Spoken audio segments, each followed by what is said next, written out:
YouTube, Pastor Bob here. Now look, before I get into this, I want to tell you, don't do this unless you know what you're doing. Okay? Let me explain something. I'm doing this video to help you out. You see these capacitors? Capacitors hold charge, and they can shock the crap out of you, right? In some circumstances, well, it might even give you a heart attack or kill you. Do I think that those would? I don't know. Anything's possible. So take caution when you're doing this. And how you want to do it is you want to ground your system out first. So where your ground is, you want to make sure that your ground lead is grounded out to something, right? So you want to ground it out. Ground it out to another piece of metal or whatever, and make sure that it's well grounded. You can even make sure that this is hooked up to here and then hook it up to there. What you're going to do is you're going to discharge these capacitors, all right?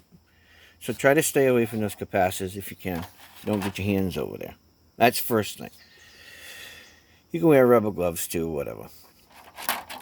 So, I'm telling you, I'm not a professional at this. I'm just a guy, that learns to fix things on his own.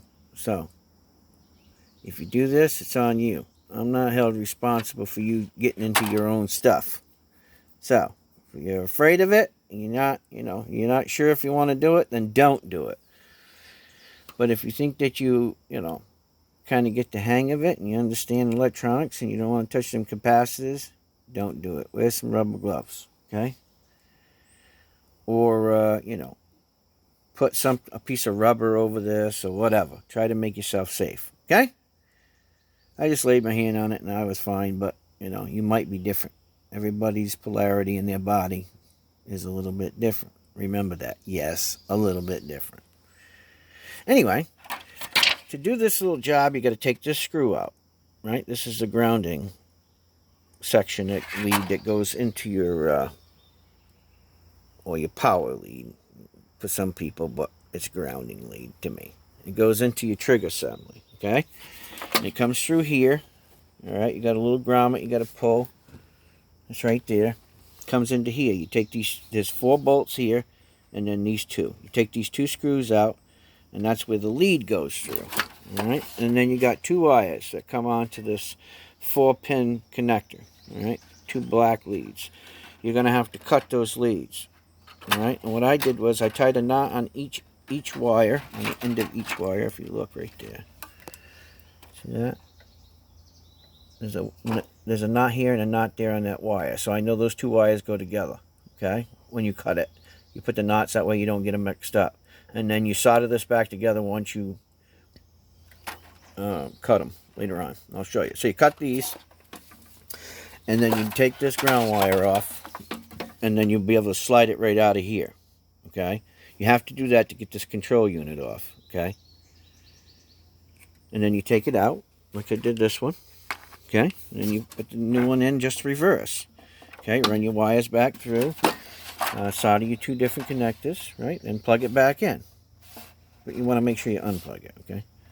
And then on your motor, the same thing. Okay, you'll slide this motor. Now, it's kind of tricky getting this out.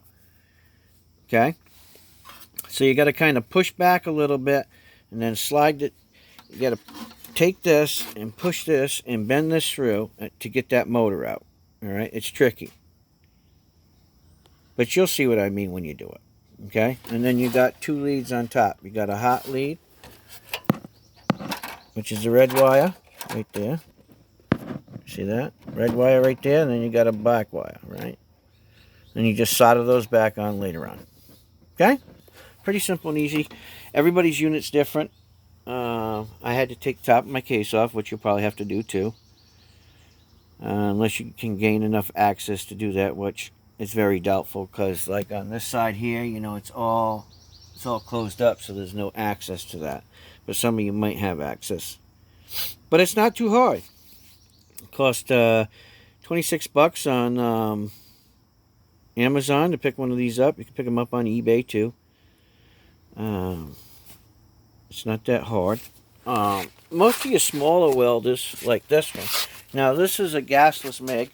You can TIG with it by reversing it if you have a TIG control. and you can arc weld with it. I mean, stick weld. Okay, so it's universal. But it isn't a gas and a gasless. And let's see, is that the one? Oh, here's the one. Here's the box. And here is the part number. So X002BNUOPH. Okay. So there's your feeder control number.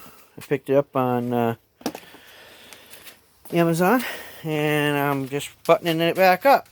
So maybe it's a way for you to save some money and not having to buy a new welder. I did quite a bit of welding with this so far, and it was slipping, and I said, you know what, I'm tired of that, so I just went and got another controller. Alright? Hope it was helpful to you. Like I said, be cautious, guys. Know about capacitors, know about electricity, read into it. You know, wear rubber gloves or put a rubber mat over the top of that stuff when you're working on it. And my suggestion is you put the ground lead in and connect it to something first. So that way you can drain those caps. Okay? Alright, guys. I hope it was helpful to you. Like, share, subscribe. And Reverend Bob is out of here. We'll see you soon. Take care. God bless. I'm out of here. See ya.